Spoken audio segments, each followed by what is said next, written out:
गिर्द ने बताया कि मनुष्य का सबसे उत्तम और श्रेष्ठ दान क्या है, जिसका फल उसे अवश्य ही मिलता है। कहानी बहुत ही ज्ञानवर्धक और जीवन का मार्गदर्शन करने वाली है, इसलिए कहानी को पूरा अंत तक जरूर सुने। नमस्कार प्यारे साथियों, ज्ञान टिप्स 99। एक वटवृक्ष पर एक गिर्द अपनी पत्नी के साथ रहता था। एक दिन की बात है, गिर्द और उसकी पत्नी भोजन कर रहे थे। तभी गिर्द की पत्नी की नजर एक बुजुर्ग किसान पर पड़ती है, जो एक पेड़ के नीचे बैठकर भोजन करने जा रहा था। तभी वहां एक भूखा भिखारी आता है और उस बूढ़े किसान से भीख मांगने लगता है। उस बुजुर्ग किसान ने खुद भोजन न करके अपना खाना उस भूखे भिखारी को दे दिया। यह देखकर गिर्द की पत्नी गिर्द से कहती है, हे प्रियवर, उस बुजुर्ग किसान ने खुद भोजन ना करके अपना भोजन उस भिखारी को क्यों दे दिया? तब गिर्द कहता है, प्रिय, प्रत्येक मनुष्य अपने जीवन में कुछ ना कुछ दान करता है। कोई भोजन, कोई वस्त्र, तो कोई धन दान करता है। लेकिन प्रिय, क्या तुम्हें पता है सबसे अच्छा और उत्तम दान कौन सा है? कौन सा दान करने से हमें सबसे बड़ा पुण्य मिल सकता है? इस पर गिर्द की पत्नी कहती है, नहीं प्रियवर, ऐसा कौन सा दान है?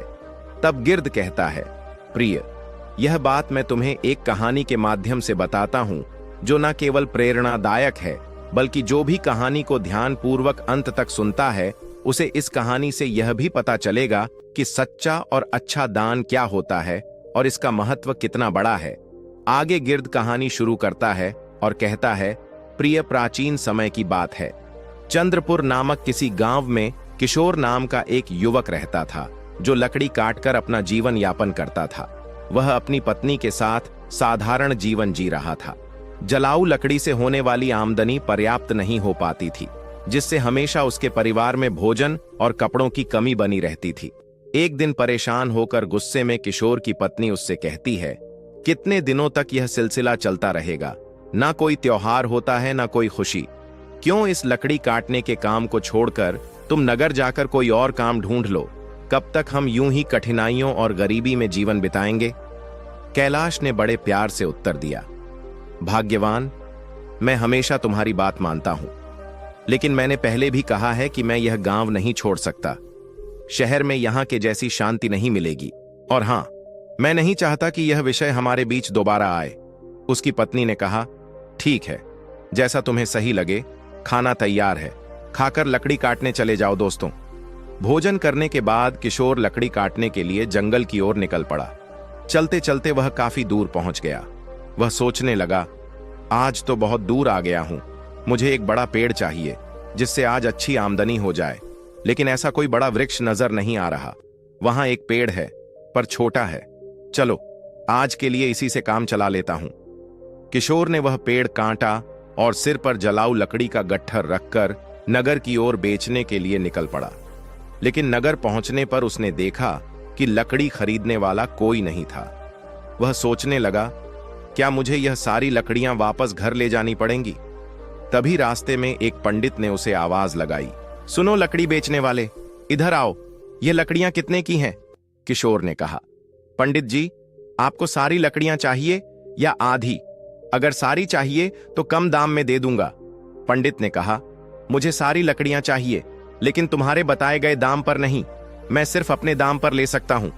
किशोर ने थकान भरे स्वर में कहा, अरे तो फिर यह लकड़ियां बहुत सस्ती हो जाएंगी, लेकिन चलिए दे दीजिए, वैसे भी मैं थक चुका हूं। पंडित ने रुपये देते हुए कहा, ये लो और लकड़ियां यहां रख दो। वैसे तुम भूखे लग रहे हो, क्या कुछ खाना खाओगे? सब तैयार है, खाना खाकर ही जाना। किशोर ने कहा, मुझे भूख तो बहुत लगी है, लेकिन अगर मैं खाऊंगा तो आपके लिए खाना नहीं बचेगा। रहने दीजिए, मैं घर जाकर खा लूंगा। पंडित मुस्कुराते हुए बोले, चिंता मत करो, यहां इतना खाना है कि 20 लोग और खा सकते हैं। जब भी भूख लगे यहां आया करो। किशोर ने पूछा, क्या आप हमेशा ही सबको ऐसे खाना खिलाते हैं? पंडित ने उत्तर दिया, जब तक परमात्मा ने मुझ पर कृपा बना रखी है, मैं यह करता रहूंगा। यह सब उनकी मर्जी है। किशोर ने कहा, ठीक है, तो मैं आज खाना यहीं पर खाऊंगा। उस दिन किशोर ने उस पंडित के घर भर पेट भोजन किया और धन्यवाद देते हुए बोला, पंडित जी, आप बहुत ही दयालु और नेक दिल इंसान हैं। ऐसा अच्छा काम करने में मैं आपकी मदद करना चाहता हूं। अब से मैं लकड़ियां शून्य में ही दिया करूंगा। पंडित ने कहा, बेटा सकुशल घर जाना। किशोर ने काटी हुई सारी लकड़ियां पंडित को शून्य में दे दी और घर की ओर निकल गया। घर पहुंचते ही उसकी पत्नी ने पूछा, इतनी देर क्यों हो गई? क्या आज लकड़ियों का अच्छा सौदा मिल गया? लाओ पैसे, किशोर ने उत्तर दिया। देखो, सौदा अच्छा तो नहीं था, आज केवल शून्य ही मिले हैं। यह लो। उसकी पत्नी ने आश्चर्य से पूछा, क्या सच में तुम मुझे केवल शून्य दे रहे हो? मैंने सोचा था कि आज शायद 2 गुना कमा कर लाओगे, लेकिन तुमने तो आधे ही दिए हैं। इतनी देर तक तुम कहां थे? क्या कर रहे थे? तब किशोर ने कहा, मैं लकड़ियां बेचने गया था, लेकिन खरीदने वाला कोई नहीं मिला। फिर पास के नगर में धर्मपाल पंडित नामक एक विद्वान के घर चला गया। उनके यहां जो भी जाता है वे उसे प्यार से भोजन कराते हैं। ऐसे लोगों के लिए हमें कुछ करना चाहिए। उसकी पत्नी ने पूछा, हमेशा खाना खिलाते हैं? फिर तो वे बहुत अमीर होंगे, नहीं तो इतने लोगों को खाना कैसे खिलाते हैं? और तुमने उनकी मदद कैसे की? किशोर ने कहा, वे उतने अमीर नहीं हैं जितना तुम सोच रही हो। वे एक अच्छी भावना रखते हैं और उस नगर के मंदिर के पुजारी हैं। वे अपनी मेहनत की कमाई से ही सबको खिलाते हैं। मैंने उनकी मदद के लिए कहा कि मैं उनके लिए हमेशा लकड़ियां यूरोप में ही काट कर दे दिया करूंगा। उसकी पत्नी ने कहा, क्या इतना काफी है? अगर तुम 2 गट्ठर लकड़ी नहीं काट सकते तो हर दिन शून्य में घर कैसे चलेगा? मुझे बताओ, किशोर ने उत्तर दिया। मैं अपनी हर कोशिश करूंगा और जो भगवान की इच्छा होगी वह होगा। आज मैंने उनके घर खाना खाया है, एक दिन तुम्हें भी वहां ले चलूंगा। इसके बाद किशोर ने हर दिन जलाऊ लकड़ी काटी और अपने वादे के मुताबिक पंडित को सिर्फ शून्य में ही बेचा। एक दिन पंडित भोजन करने बैठे ही थे कि बाहर से आवाज आई, पंडित महाराज, लकड़ी लेकर आया हूं, यहां आकर लकड़ियां ले लीजिए ताकि मैं जा सकूं। पंडित ने बाहर आकर कहा, किशोर, मैं तुम्हें शून्य नहीं दे सकता, तुम अपनी लकड़ियां वापस ले जाओ। किशोर ने कहा, पैसे कल दे देना, लेकिन लकड़ियां यहीं छोड़ूंगा। मुझे बहुत भूख लगी है, क्या आप मुझे भोजन दे सकते हैं? वैसे भी आप सबको खिलाते हैं। पंडित ने मुस्कुराते हुए कहा, क्यों नहीं? किशोर, पहले अपने हाथ पैर धो लो, तब तक मैं भोजन की व्यवस्था करता हूं। पंडित ने घर के अंदर जाकर अपनी पत्नी से यह बात कही। उसकी पत्नी बोली, आपने ऐसा वादा क्यों किया? हमारे घर में खाने के लिए कुछ भी नहीं बचा है, सिवाय उस भोजन के जो मैंने अभी आपको परोसा है। पंडित की पत्नी बोली, इस समय हम किशोर को कैसे खिलाएंगे? सारा खाना खत्म हो चुका है, क्या आपको यह नहीं पता? पंडित बोले, अरे इसमें कौन सी बड़ी बात हो गई? तुमने जो खाना परोसा है वह किशोर के लिए पर्याप्त है। मैं सोच रहा हूं कि आज उपवास कर लूं। पंडित की पत्नी बोली, मुझे बताओ, तुम ऐसा कितनी करोगे? जब हमारे पास खुद के लिए भी पर्याप्त नहीं है तो दूसरों के लिए इतना सब क्यों करते हो? यह सब कहां से आएगा? पंडित बोले, ईश्वर सब कुछ देते हैं, पहले किशोर को भोजन परोस दो मित्रों। पंडित ऐसे ही लोगों को भोजन कराते थे, भले ही उनके पास स्वयं के लिए भी कुछ ना हो। एक दिन किशोर लकड़ी काटने जंगल गया। उसने सोचा, जंगल के किनारे के सारे सूखे पेड़ तो मैं पहले ही काट चुका हूं, अब जो बचे हैं वे सब हरे पेड़ हैं। जंगल के अंदर जाना थोड़ा मुश्किल लग रहा है, मैं इससे पहले कभी इतना अंदर नहीं गया। यहां जंगली जानवर भी हो सकते हैं, अगर मुझे कुछ हो गया तो क्या होगा? यह सोचकर वह जंगल के भीतर डरते डरते चला गया। वह काफी दूर निकल गया, लेकिन कोई उपयुक्त पेड़ नहीं मिला। अचानक उसे एक बड़ा पेड़ दिखा। उसने सोचा, यह शाखा तो काफी मजबूत है, इसे काटूं तो 3 गट्ठर लकड़ी बन जाएंगे, पहले ही बहुत देर हो चुकी है। यह सोचकर किशोर उस पेड़ पर चढ़ गया। वह उसी शाखा पर बैठ गया और उसी को काटने लगा। शाखा बहुत बड़ी थी, इसलिए कटने के बाद वह बगल के पेड़ और एक छोटे टीले के पास गिर गई। तभी अचानक वहां एक साधु प्रकट हुए और बोले, मेरी तपस्या किसने भंग की? लगता है यह तुम ही थे। साधु क्रोध से भर गए और बोले, मैं तुम्हें श्राप देता हूं कि तुम कुत्ते बन जाओगे। और बोला, कैलाश महाराज, मुझे माफ कर दीजिए, मुझे नहीं पता था कि आप यहां तपस्या कर रहे हैं। साधु बोले, मैं यहां वर्षों से तपस्या कर रहा हूं, तुमने मेरी तपस्या तोड़ी है, इसलिए तुम इस पाप के भागीदार हो।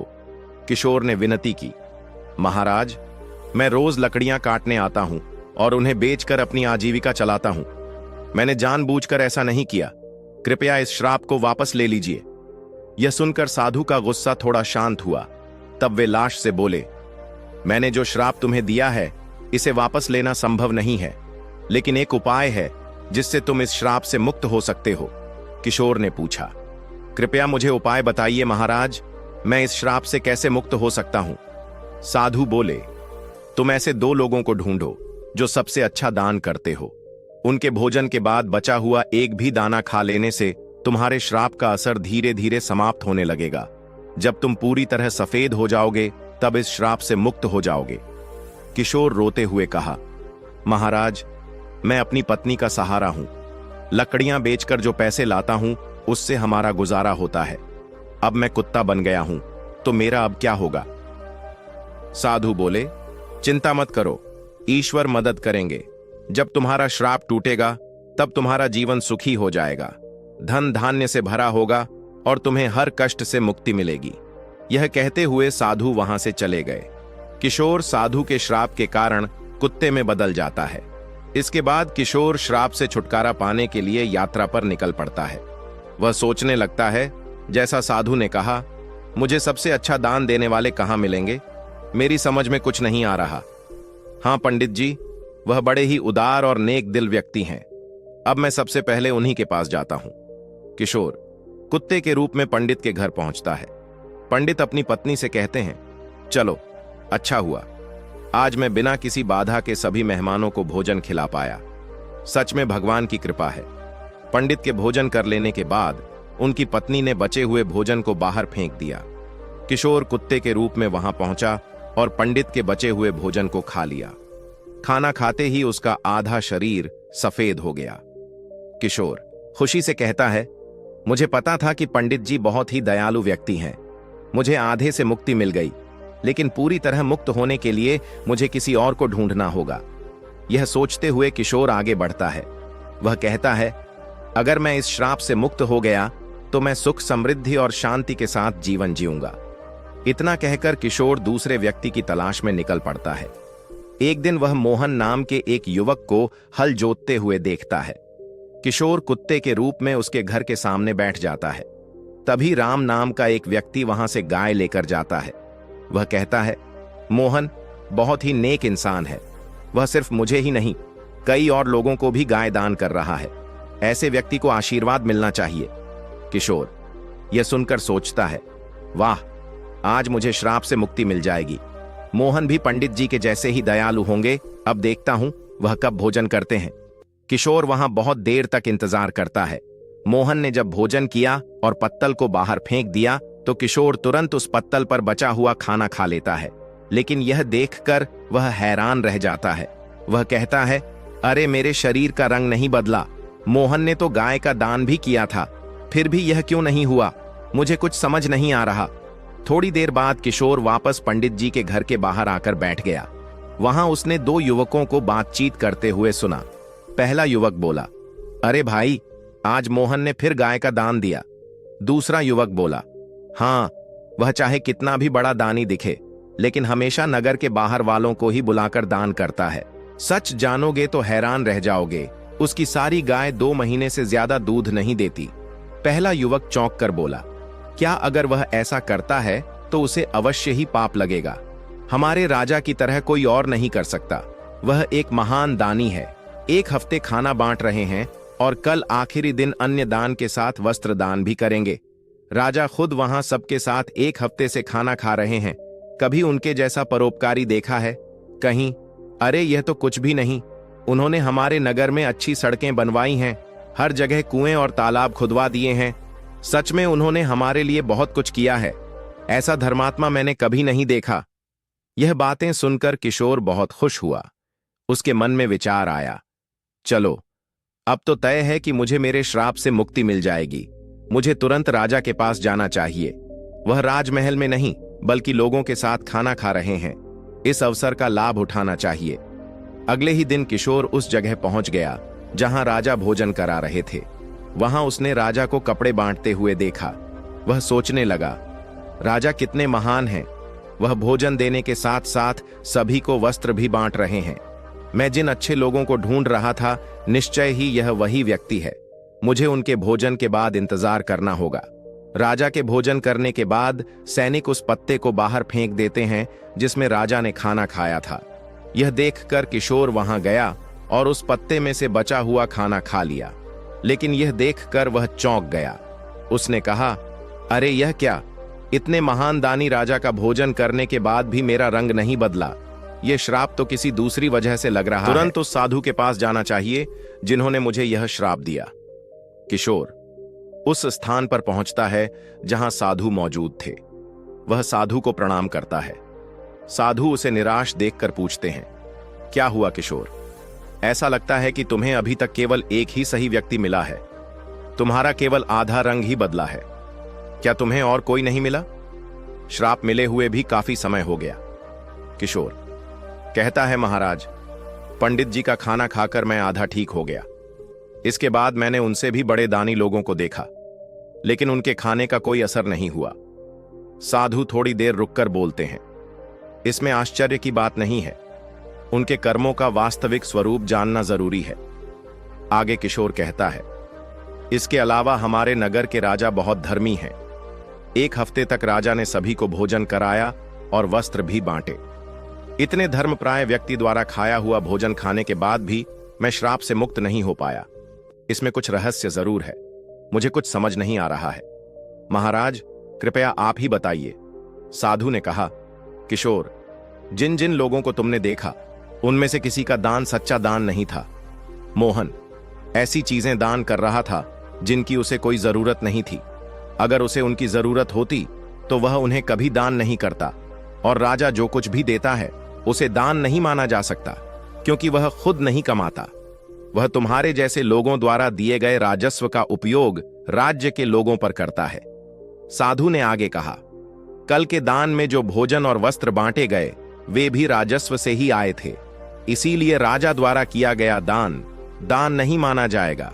वह सिर्फ लोगों का पैसा लोगों पर खर्च कर रहा है। ऐसे में राजा के भोजन का तुम्हारे श्राप पर कोई असर नहीं हो सकता। समझ लो, सही दान वही था जो पंडित ने भूखे को भोजन देकर किया। भले ही उन्होंने खुद नहीं खाया, लेकिन उनका दान सबसे श्रेष्ठ था। इसीलिए तुम्हें और प्रयास करना होगा। तुम श्राप से मुक्ति के करीब हो। किशोर ने कहा, समझ गया महाराज, धन्यवाद। उदास मन से किशोर वहां से चल पड़ा। उसने सोचा, बाप रे, कितनी दूर आ गया हूं। बहुत भूख लगी है। अच्छा होगा कि पास में कुछ खाने को मिल जाए। तभी उसने देखा, एक किसान घड़े में पानी लेकर जा रहा था। पास में खड़े दो युवक आपस में बातें कर रहे थे। उस किसान को देख रहे हो? वह रोज इस धूप में इस पानी से भरे मटके से यहां से गुजरने वालों को पानी पिलाता है। वह बूढ़ा आदमी 80 साल से अधिक का लगता है, पर फिर भी उसका काम काबिले तारीफ है। थोड़ी देर में किसान ने खाना निकाला और खाने लगा। कुत्ते के रूप में भूखे किशोर को देखकर किसान ने अपने भोजन में से कुछ लिया और उसे दे दिया। जैसे ही किशोर ने वह भोजन खाया, उसका श्राप समाप्त हो गया और वह वापस इंसान बन गया। उसने किसान को धन्यवाद दिया और खुशी खुशी वापस लौट आया। उसने सोचा, सचमुच दान कभी छोटा या बड़ा नहीं होता। भूख मिटाने वाले पंडित और प्यास बुझाने वाले इस किसान जैसा होना ही सच्चा दान है। दोस्तों, आज की कहानी यहीं खत्म होती है। अगर आपको हमारी कहानी पसंद आई तो हमारे चैनल को सपोर्ट करें और कमेंट बॉक्स में जय श्री राम जरूर लिखें।